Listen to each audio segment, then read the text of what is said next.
예진 씨가 세상을 떠나고 벌써 2번의 계절이 흘렀습니다. 동생 동진 씨는 누나가 옆에 없다는 현실이 아직 믿기지 않는다는데요. 그냥 친구 진짜 둘도 없는 친구였죠. 저한테. 같은 날에 이제 같이 태어난 거니까. 좀 항상이 크죠. 제 입장에. 솔직히 이 감정이 말로 표현을 못해요. 쌍둥이였군요. 아이고 참. 한날 한시에 태어나 서로 의지하며 지냈던 누나의 빈자리는 그 무엇으로도 채울 수 없습니다. 누나가 스스로 목숨을 끊었다 연락을 받은 건 지난 8월의 어느 날 밤이었습니다. 회 끝나고 동료들이랑 같이 밥 먹고 집 가려고 했을 때 그때 연락이 왔어요. 누구한테 전화를 받았어요? 한테 연락을 받았어요.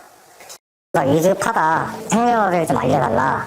라고 하길래 물어봤어요. 그냥 어떻게 돼? 지금 무슨 일이냐?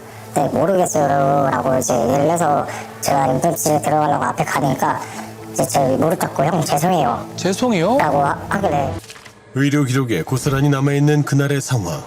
가족들에겐 절망 그 자체였습니다. 아니 예진 씨가 극단적인 선택을 할 만한 일이 있었던 걸까요? 그러니까요. 그러니까요.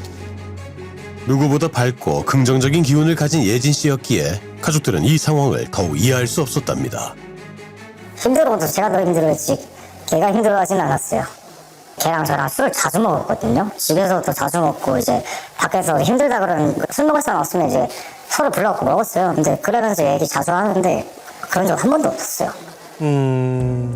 예진 씨의 직장 동료도 그녀가 극단적 선택을 했다는 소식을 믿을 수 없는 건 마찬가지였다는데요. 근데 그때 웃으면서 내일보자고 하고 있거든요. 전부터 이제 말로 뭐 가게 차리고 싶다 뭐 이런 얘기 하다가 이거 보여주면 여기 어떠냐고 물어보고 그 일이 있기 이틀 전까지만 해도 예진 씨는 자신이 운영할 매장을 알아보며 새로운 미래를 꿈꿨기 때문입니다. 미용실 매매 능력 있는 미용사였는 것 같은데요. 의문으로 남은 그녀의 죽음. 유일하게 그녀의 마지막 순간을 목격했다는 남자친구 정 씨는 당시 상황을 어떻게 설명했을까? 형사분들 그냥 얘기 들려오는 바로는 칼로 먼저 위협을 했는데 그 칼을 뺏으려고 했다. 근데 갑자기 혼자 자기 자신이 다 라고 들었거든요, 저는. 그날 밤 10시 28분 무렵 남자친구 정 씨의 집으로 향한 두 사람. 집에 들어간 지 2시간 만인 밤 12시 28분 예진 씨가 흉기에 찔려 의식을 잃은 채 집에서 나왔다는데요. 정 씨의 증언에 따르면 두 사람 사이 일어난 다툼 끝에 예진 씨가 흉기로 남자친구를 위협했고 그가 피하자 예진 씨는 스스로를 쳤다는 겁니다. 하지만 동생 동진 씨는 그날 정 씨로부터 받은 전화를 되뇌일수록 이상한 점이 있다고 합니다. 그러니까 똑바로 얘기하라. 그러니까 얘기를 하니까 이제 누나가 칼 맞았어요. 라고 얘기를 했고요. 칼 그리고 맞았어요? 제가 이제 누구한테 맞았냐? 너 옆에서 뭐 하고 있었냐? 라고 그러니까 계속 울면서 누나가 혼자 그랬어요. 이렇게 혼자 대답을 그랬다? 했었죠. 혼자 그랬다는데 칼 맞았어요가 어떻게 단어가 이게 맞나요? 당했다는 얘기니까 누구한테 칼을 맞았냐고 제가 역 질문을 했겠죠. 이게 말이 안 맞잖아요. 애초에 아무리 당황스러워도 그렇지 칼 맞았어요라는 단어가 그렇게 나오긴 쉽지 않다고 생각하거든요. 예진 씨와 마치 가족처럼 친했다는 지인 윤수 씨도 의아하긴 마찬가지랍니다. 화를 이렇게 갑자기 내거나 하는 성격도 아니었고 항상 차분하게 좀 이렇게 생각해보고 제가 화낼 일이다라고 생각하면 그걸 약간 오목조목 이렇게 얘기하는 편이지 그 자리에서 막 왁 하고 화를 낸다거나 이렇게 싸운다거나 저도 한 번도 싸워본 적이 없어요. 다퉈본 적도 없고 그런 것 자체를 되게 무서워하는 사람이에요. 자기 피부를 되게 소중하게 생각을 해요. 누나는 왜 타투 안 해? 내 몸이 더 소중하니까 그런 게 싫어. 그런 얘기가 있었고 그 다음에 또 누나가 켈로이드 피부인가? 그래서 자기는 상처나면 안 된다고 막 그런 얘기를 저한테도 많이 했었거든요. 그녀가 극단적 선택을 했다는 정 씨의 이야기를 부정하는 지인들. 전문가는 이 상황을 어떻게 바라볼까? 범죄학도 중요한 게 사람의 행동이잖아요. 극단적 선택 같은 경우도 사람의 행동이기 때문에 이렇게 보게 될 수 있는데 대체적으로 통증을 수반하지 않고요. 그 다음에 좀 흉한 모습이 안 보여지는 형태의 많이 합니다. 엄청나게 긴 흉기로 자기의 심장을 관통할 정도로 가슴을 찌르는 사례는 거의 보기가 어려운 상황이라는 얘기입니다. 그렇죠. 또 한 가지는 그렇죠. 흉기로 자해하는 자해자들 같은 경우에는 주저원이 거의 대부분 있습니다. 그렇기 때문에 한 방에 자기를 찌르는 사례는 거의 없습니다. 고통을 느끼기 때문에 여러 차례 찌르는 그렇죠. 방식으로 진행이 된다는 얘기입니다. 실화 탐사대는 남자친구 정 씨에 관해 알아보고자 그가 일했다는 곳으로 찾아가 봤습니다. 하지만 이미 폐업해 문이 굳게 닫혀 있는 상황. 인근 상인들은 혹시 정 씨를 알고 있을까? 라고 거기서 일하셨던 분인데 혹시 이분 아세요? 평소에 좀 어땠나? 아, 사람 좋았어요. 착하고 자기보다 이렇게 좀 선배들 있으면 하여튼 말도 조심스럽고 하고 괜찮아요. 남을 해하고 이런 성격은 아닌 것 같아요. 제가 볼 때는. 아하. 주변 사람들과 특별할 것 없이 잘 지내곤 했다는 정 씨. 하지만 동생이 기억하는 그의 모습은 좀 달랐습니다. 좋다고 계속 쫓아다녔는데 이제 싫다고. 왜냐면 제가 물어봤어요. 왜 안 만나니까 싫대요. 그럼 뭐 적당히 하다 끊어내라 이러고 이제 말하는데, 이제 어느 순간부터 이제 걔가 너무 잘해주니까 거기서 이제 한번 만나보자라는 생각을 했던 것 같아요. 근데 그렇게 만났는데 2주 만에 이런 일이 있을 거라고 어느 누가 생각을 해요. 수개월간 정 씨가 끈질기게 그녀에게 구애한 끝에 교제를 시작했다는 두 사람. 그러나 그녀는 사건 이틀 전 이별을 언급했다고 합니다. 1년 뒤 봐. 1년 뒤면 다시 봐줄 거야? 아니, 그러면서 그게 버리는 거지 뭐야. 버리는 거 아니고 끝내는 거. 끝내는 거 싫어. 똑같은 말이잖아. 질려버리거나 남기면 돼? 내가 바람 피면 어쩔 건데? 사람 그녀는 응. 내 술을 까발리면 안 되니까 혹시 얘기 안 할게. 이건 어떻게든 욕하고 만들 거야. 다른 사람랑 힘들게 만들까. 그거 범죄야, 범죄. 동생 동진 씨는 그녀가 왜 이렇게까지 정 씨에게 모진 말을 했을지 짐작되는 점이 있다는데요. 그러니까 처음에는 좋게 얘기를 구슬리면서 했던 것 같은데 성격상 이제 싫으면 싫다 얘기를 해요. 근데 계속 이제 그러지 마라 계속 잡았잖아요. 쉽게 안 헤어져 줄 것 같으니까 그런 말을 하지 않았을까요? 쉽게 안 헤어져 준다뇨? 두 사람의 만남을 처음부터 지켜봐 왔다는 친구 지연 씨를 통해 더 자세한 이야기를 들어볼 수 있었습니다. 이제 여자 소개시켜달라 했었는데 마침 딱 그 제 주변에는 딱 솔로였었고, 그래서 이제 소개를 시켜줬죠. 사실 제가 그 남자를 엄청 자세히 모르는 상태에서 너무 급하게 그렇게 했던 것 같아요. 그게 너무 후회돼요. 그래서 10년지기 단짝 친구였던 예진 씨의 행복을 바라며 두 사람의 만남을 주선한 지연 씨. 하지만 정 씨가 예진 씨를 대하는 모습이 갈수록 위태로워 보였다고 합니다. 예를 들어 운전을 할 때라든지 사람들이 막 급박한 상황에서 본 모습이 나온다고 하잖아요. 그런 상황에서 이제 나쁜 모습들이 많이 비춰졌기 때문에 그래서 만나지 말라 했던 거예요. 운전대만 잡으면은 약간 말도 안 되는 200 넘는 280 뭐 이런 식으로 엄청난 가속을 해요. 겁에 질린 예진 씨의 만류에도 규정 속도를 훨씬 웃돌며 난폭 운전을 했다는 정 씨. 아우, 안 돼요, 안 돼요. 그의 SNS에서도 그런 모습을 쉽게 찾아볼 수 있었는데요. 아니, 속도를 260km까지. 아우, 이거 너무 위험한데요? 그렇죠. 게다가 왜 저러지 싶을 정도로 집착을 많이 했었죠. 셋이 만나게 되면은 그런 모습들이 보여요. 내가 평소처럼 톡을 해야 톡을 하면은 계속 훔쳐봐요, 옆에서. 누군데 이러면서. 그래서 계속 훔쳐보니까 이제 본인은 이제 자꾸 자기 사생활이잖아요. 그런 걸 훔쳐니까 화를 내면은 아, 왜 볼래? 계속 그렇게 우기면서 그런 식으로 행동을 했었고. 그날 다툼도 그의 집착에서 비롯된 건 아니었을까. 동진 씨는 그녀의 휴대전화에서 한 가지 단서를 찾았다고 합니다.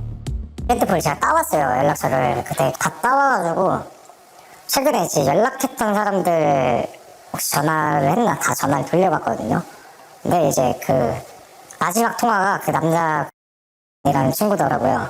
언제 통화했냐 물어보니까 뭐 언제 통화했다. 오직 두 사람만 알고 있던 예진 씨의 마지막 2시간 중 그녀가 누군가와 통화한 기록이 있었던 겁니다. 오. 그 통화의 주인공은 다름 아닌 지인 윤수 씨. 친구 지연 씨는 이 통화가 두 사람의 다툼으로 이어졌을 거라 생각한다는데요. 물론 둘 상황은 둘 상황만 알겠지만 제가 봤을 때는 그 남자애가 마지막으로 남자애랑 통화를 했다 했잖아요. 안 그래도 걔가 싫어했던 애야. 그 남자애 패고 싶다. 어린 놈이 싸가지가 없다고 무슨 막 가오를 잡는다 뭐 이런 식으로 얘기를 하더라고요. 그분이랑 뭔가 문제가 있었던 건가요? 윤수 씨에게 그녀의 마지막 통화에 관한 이야기를 들어봤습니다. 일단은 그날 이제 제가 일 때문에 힘든 일이 있어서 먼저 그 얘기를 먼저 했었고요. 가 몸이 좀 안 좋았던 게 있었어요. 병원 다니고 했던 게. 그래가지고 그건 좀 괜찮아졌냐? 근데 그거 좀 뭐 괜찮아졌다. 그냥 이런 일상적인 얘기하고 서로의 안부를 묻는 정도의 대화. 그런데 사실 이 전화의 용건은 따로 있었답니다. 야야, 좀 주문 좀 할게. 그거 뭐냐, 우리 집 말고 저기 매장으로 좀 시켜줘. 우리 매장 주소 모르지? 응, 주소 보내놓을게. 한다. 안전 답장이라. 그래. 전혀 뭐 오해하고 다툴 만한 내용이 아니었던 건데요? 게다가 정 씨가 예진 씨와 자신의 관계를 오해할 이유도 없다고 합니다. 가 이제 또 자기 친한 여자인 동생을 또 저한테 소개시켜줬어요. 그래서 이렇게 만나고 그 다음에 저는 그분이랑 이제 같이 왔고 그래서 넷이 같이 커피 먹다가 이제 술을 한잔 하러 갔었죠. 하지만 정 씨를 처음 만났던 그날 윤수 씨는 그에게서 불편한 기운을 느꼈다는데요. 처음 보는 사이에 지켜줘야 될 그런 게 좀 있잖아요. 근데 되게 약간 좀 거들먹거리면서 얘기하는 그런 게 좀 있었어요. 질투 이런 거 때문에 그런 건지는 잘 모르겠는데 일단 저한테 대하는 태도가 다른 사람들한테 대하는 말투랑 좀 달랐던 것 같아요. 또 저는 좀 조심스러웠던 게 저 때문에 괜히 이제 이 누나와 이 라는 사람의 사이가 좀 안 좋아질까봐. 그래서 그냥 나는 이 사람은 나한테 좀 별로 안 맞는 사람인 것 같으니까 그냥 누나랑 앞으로 친하게 지내고 그렇게 하면 될 것 같다. 그 대신에 나랑 이렇게 같이 만나게 되는 자리는 누나가 좀 피해줬으면 좋겠다. 그렇게 제가 이야기를 하긴 했었죠. 그녀의 지인들은 남자친구 정 씨의 진술이 의심스러웠지만 그의 진술 외엔 증거가 없는 상황. 경찰은 그를 불구속 상태로 입건해 수사를 진행했습니다. 그리고 약 한 달 뒤인 지난 9월 부검 결과가 나오며 사건의 실체가 드러나기 시작했습니다. 부검 결과 흉기가 그녀의 심장을 관통할 정도로 강한 힘이 가해졌다는 사실이 드러나며 경찰은 타살이라 판단했고 정 씨를 체포했습니다. 만일 정말 정 씨가 범인이라면 무엇이 그를 이토록 분노하게 만든 걸까? 일반적으로 사랑하는 관계인 경우에는 상대방의 그 어떤 사회생활이나 사교활동 이런 교접 같은 거에 대해서 다 인정을 해주고 이해를 해주는 게 일반적입니다. 근데 제가 본 임상 사례로 놓고 봤을 때 스토킹 살인 사건 같은 경우나 살인 미수 사건 같은 경우에 지금 요 사건과 비슷한 방식으로 진행이 된다는 얘기입니다. 이제 소위 말하는 이제 획득물, 그러니까 전리품 있잖아요. 전리품식으로 생각을 하기 때문에 이때부터 물건화 돼가지고요 공격을 아주 쉽게 한다는 얘기죠. 인격체로 보는 게 아니고요. 자기 이외에 남성하고 통화를 하거나 대화를 하는 것 자체가 분노의 이유였을 겁니다. 그리고 그걸 제지하려고 했는데도 불구하고 제지가 안 먹혔을 가능성이 큽니다. 그렇기 때문에 이런 상황 하에서는 나의 통제를 벗어났기 때문에 너는 부서져야 된다, 파괴되어야 된다 이렇게 생각하는 게 스토킹 살해범죄의 아주 보편적 성향이거든요. 유족의 마음을 더욱 아프게 한 건 그의 SNS 활동이었다고 합니다. 예진 씨 장례식이 진행되고 있을 때도 SNS를 했다고 합니다. 참네. 아이고, 진짜. 뭘 설명하겠다는 건지 뭐 자기가 죽이지 않았다는 걸 설명하겠다는 건지 아니 자각이라고 하면 그냥 거기서 뭐 아무 말 없이 그냥 가만히 있으면 되는 걸 뭘 설명하고 싶은 건지 모르겠는 거죠 저는. 하지만 예진 씨가 떠난 후 동진 씨와 친구들이 할 수 있는 건 예진 씨를 그리워하는 일뿐. 그런데 정 씨가 구속된 후 지인들의 조사를 포함한 수사가 한창이던 때 친구 지연 씨의 남자친구에게 걸려온 전화. 발신자는 정 씨였답니다.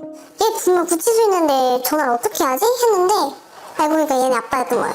아빠가 무슨 말을 하려고 전화한 걸까요? 억울하대요. 네? 억울하다. 이제 이란 사람이 욱한다는 진술 때문에 못 나오고 있다. 이런 식으로 얘기하고 뭐 가 힘이 그렇게 센데 찔렀으면 20cm 넘게 찔렀지. 8, 9cm밖에 안 들어가지 않았냐. 이런 식으로 하더라고요. 아유, 참. 지난 19일 정 씨의 재판이 열렸습니다. 국과수는요, 사건 현장의 혈흔을 토대로 이제 예진 씨가 사망에 이르기까지 여러 가지 가능성을 제시를 했는데요. 이제 첫 번째 가능성은 이제 침대 앞에 놓여있던 의자에서 찔렸을 수 있다고 합니다. 그리고 두 번째는 TV 장 앞에서 선체로 찔렸을 때를 가정을 했는데요. 이때 침대 끝에서 공격했을 가능성이 있다는 이야기가 나왔다고 합니다. 변호사는 국과수가 자해하기 어렵다고 판단한 첫 번째 상황의 경우에 이제 해당 위치에서 만약에 칼에 찔렸다기에는 이거 혈흔의 양이 좀 지극히 적어 보인다 이렇게 주장을 했다고 합니다. 정 씨는 혐의를 부인하고 있는 상황. 실화탐사대는 재판이 끝난 후 그의 가족에게 입장을 물었습니다. 안녕하세요. MBC 실화탐사대에서 나왔는데요. 혹시 아드님 관련해서 팀 말씀 나왔어요? 라디오 뭐 재판에 관련됐죠. 거기다 보상해야 되고 무죄 받으면 가만히 할 수가 없고. 수사됐다고 해서 변호사님이라도 저희한테 해주실 말씀. 인사하고 다 내가 해줄 것 같습니다. 네. 그래서 한 말씀이라도 좀 유가족분들한테 부탁드려도 될까요? 한 말씀만 해주시면 안 돼요? 끝내 예진 씨에 대해선 한마디도 남기지 않고 떠난 그의 가족들. 입장을 좀 더 자세히 들어보고자 연락을 시도해봤지만 더 이상 답을 들을 수 없었는데요. 동진 씨는 재판에 참석해 현실을 마주할 때마다 슬픔이 더욱 커져간다는데요. 엄마랑 아빠는 거의 주말 일요일마다 이제 보러 가고요. 동생도 그냥 말은 없는데 그냥 꼭 참고 있는 거죠. 저는 그냥 집 가면 이제 습관적으로 이제 그 방을 보거든요. 근데 없는 게 좀 많이 힘들죠. 인터뷰하면서 진짜 한 번도 안 울었거든요. 자, 한 번도 안 울었는데, 갑자기 눈물이 나네요. 슬픔을 잡고 있었던 거예요. 그러니까요. 동진 씨와 지인들이 무엇보다 바라는 점은 그녀의 죽음에 대한 진실이 밝혀지는 것이라고 합니다. 그리고 동진 씨가 누나의 일을 세상에 알리겠다 용기 낸 이유가 따로 있다는데요. 사실 이게 교제사진이 요즘에 많이 일어나잖아요. 다른 사람들, 그러니까 저뿐만이 아니라 어느 누구한테나 일어날 수 있는 걸 조금 알리고 싶었던 게 많이 컸어요. 진짜 경각심을 갖고 좀 이런 사회적인 문제점이 좀 더 나아졌으면 하는 바람. 평생 함께 할 줄 알았던 쌍둥이 누나 예진 씨. 동진 씨는 누나와 마지막 약속을 하나 했다고 합니다.